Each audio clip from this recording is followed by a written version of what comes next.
dipersembahkan oleh, didukung oleh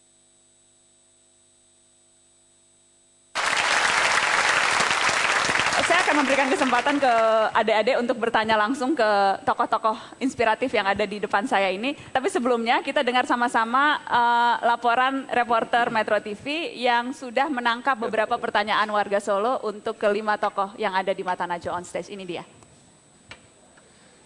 Najwa, saat ini saya berada di Pasar Klewer, pasar di Surakarta yang terkenal dengan batik Solonya.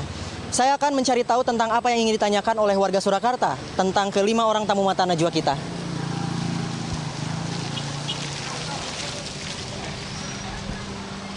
Selamat sore, Pak. Bapak namanya siapa? Nama Bapak? Pardono. Pak Pardono. Ada 5 orang ini nanti di mata Najwa. Bapak kalau ada di depan mereka ingin bertanya apa, Pak?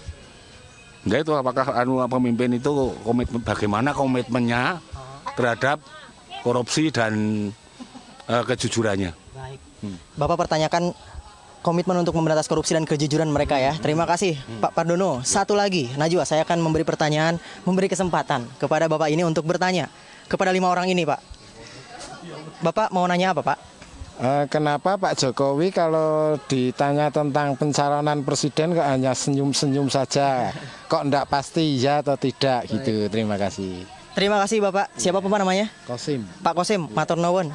Kita akan lanjut memberikan kesempatan kepada warga Surakarta lain untuk bertanya kepada 5 orang tamu mata Najwa kali ini. Pertanyaannya namung kula niki nyambut damel supados saya pripun carane atus angsa sandang pangan anak kula niki kathah kajeng wareg anak kula pripun ngoten mawon kalian kula niku nyambut damel pun nganti 45 tahun nggih boten saged tumbas omah wong nyewa mawon niku pripun carane. Intinya sama Bu ya, bagaimana cara agar masyarakat kecil bisa tetap sejahtera. Terima kasih matur nuwun Ibu. Nggih. Najwa, demikian suara dari warga masyarakat Surakarta tentang pertanyaan mereka untuk kelima penebar inspirasi kita. Kembali ke Anda di kampus UNS Solo. Tadi ada pertanyaan secara umum, nanti saya minta untuk dijawab semua. Tapi tadi ada yang spesifik ditanya ke Pak Jokowi ya, kalau nggak salah ya. Agak lupa tadi apa pertanyaannya ya? Hah? Kok ditanya presiden kok senyum-senyum aja gitu ya? Tuh Pak, yang marahin orang Solo langsung loh. Ditanya presiden kok senyum-senyum aja, silakan. Saya dipelototin Pak Jokowi. Pak. Ya tadi kan sudah dijawab. Ya tapi yang tadi yang nanya saya, ini yang nanya warga Solo langsung loh Pak. Jangan kecewakan hati mereka Pak. Ya begini, jadi jawabannya yang bertanya siapapun, jawabannya sama. Kalau yang bertanya Bu Mega?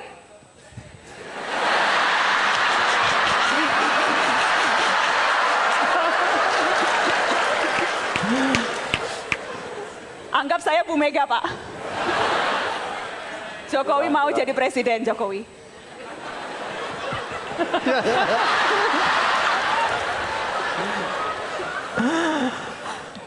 Sebetulnya siapapun yang bertanya kepada saya, jawabannya tetap sama. Tadi yang saya sampaikan, saya sekarang ini fokus pada pekerjaan saya sebagai Gubernur DKI Jakarta. Baik.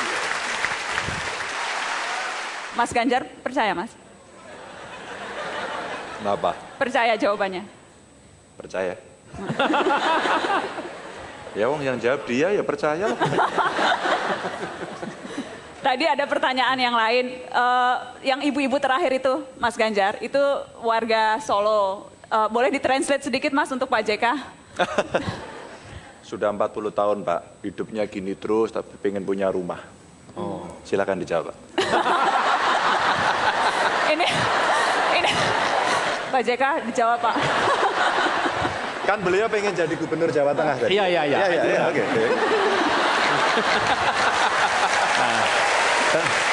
Tentu pertama saya panggil BTN. Panggil BTN? BTN, yang urus kredit rumah. Kasih ibu ini kredit rumah, bunganya rendah, bisa lunas 20 tahun. Gitu. Gampang jadi pemimpin. Kalau kita ini gampang kepengen instruksi. Tapi Pak Jokowi kalau sampai nyambung kalau Anda Ibu Mega, Ya. suatu pertanyaannya, kira-kira Ibu Mega jawab apa lagi, bilang apa lagi? Dia akan bilang begini, kalau nanti kita cari yang lain.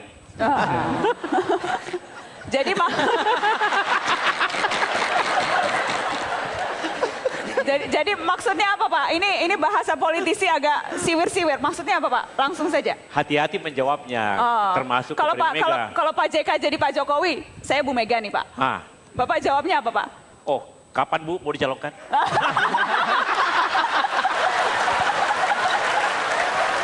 Langsung ya Pak? Kalau saya Bu Mega langsung saya bilang, oh terima kasih Pak Jokowi, kalau itu kita cari yang lain, ada Ganjar. Siap kan? Kalau dia tidak mau. Ini yang tanya pura-pura Pak Taufik ini.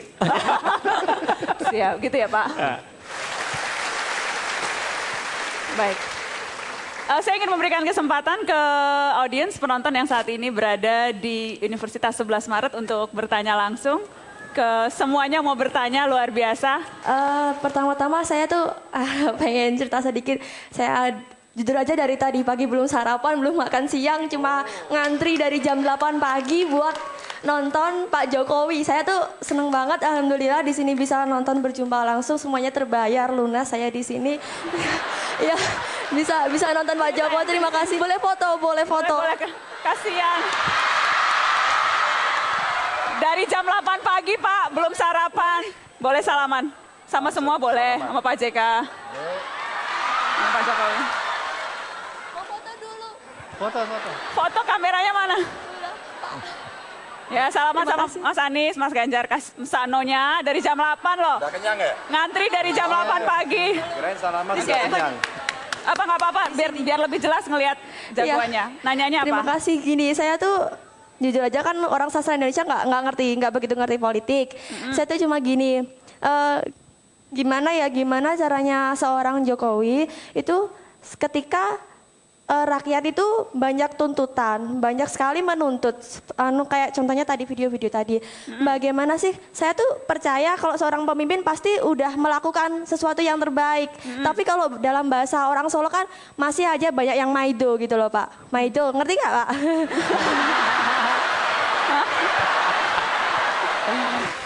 Boleh, kita tampung dulu ya Pak Jokowi. Satu penanya lagi, saya mau ke atas deh. Saya mau tanya sama Pak Anies Baswedan. Nah, saya orang yang terinspirasi sekali sama Pak Anies. Lihat karirnya Bapak selama ini. Nah, saya tuh mau tanya, Bapak kan tadi bilang kalau Bapak itu bukan penyelenggara negara, hanya warga negara kan. Terus mencalonkan diri sebagai calon presiden di konvensi Partai Demokrat. Nah, pertanyaan saya, apa sih alasan Bapak memilih mencalonkan diri melalui Partai Demokrat? Padahal kan kita tahu Partai Demokrat ini sedang terguncang, banyak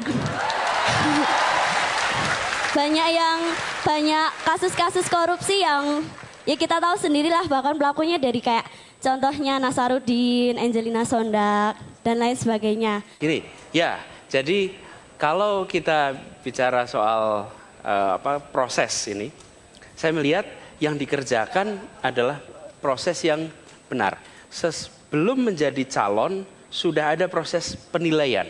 Hari ini sering mendadak jadi capres, kita tidak tahu dari mana asalnya. Toto sudah jadi capres, jadi itu satu konvensi. Kemudian yang kedua adalah soal partai. Hari ini Mbak, tadi diceritakan juga oleh Pak Abraham Samad, institusi mana hari ini yang betul-betul bebas dari praktek korupsi. Di Indonesia hari ini begitu banyak praktek korupsi. Kemudian partai politik juga begitu. Partai politik kalau yang ditangani KPK hari ini itu 19 kasus, kalau salah itu Golkar, 15 kasus itu Demokrat, 11 kasus itu PDI Perjuangan. Ketua partai yang tertangkap Demokrat, PKS. Haruskah saya mengatakan saya mau tunggu sampai semuanya bersih baru ikut turun tangan mengurusi republik ini? Saya bilang tidak.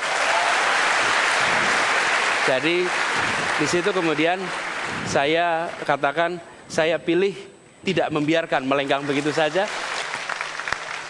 Penyelewengan, penyimpangan, korupsi merajalela bukan semata-mata karena orang jahat jumlahnya banyak, tetapi karena orang baik memilih diam dan mendiamkan. Saya pilih tidak mendiamkan. Saya pilih untuk turun tangan. Terima kasih Mas Anies. Pak Jokowi tadi ada yang bertanya, adek yang dari pagi ngantri jam 8. Nggak sarapan, nggak makan siang, tapi katanya sudah, alhamdulillah sudah bisa melihat langsung pujaan hatinya Pak Jokowi. Tapi tadi belum foto, saya mau foto dulu. Ya Allah.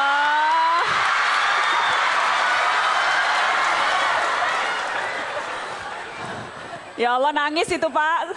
Mimpi apa aku semalam. Langsung diupload di Twitter, di Facebook.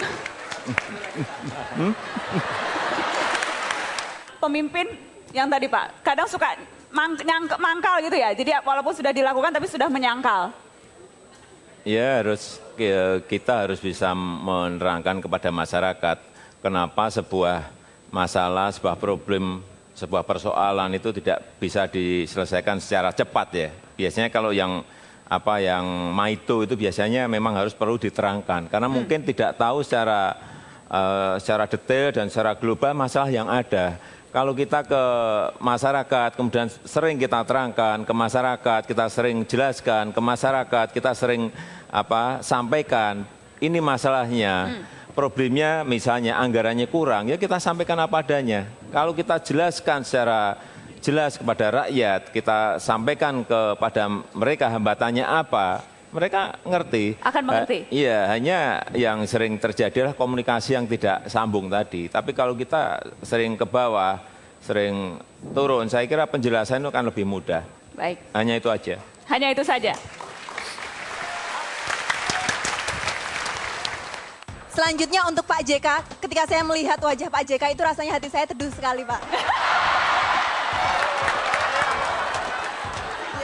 Ini gadis Solo jago gombal ya.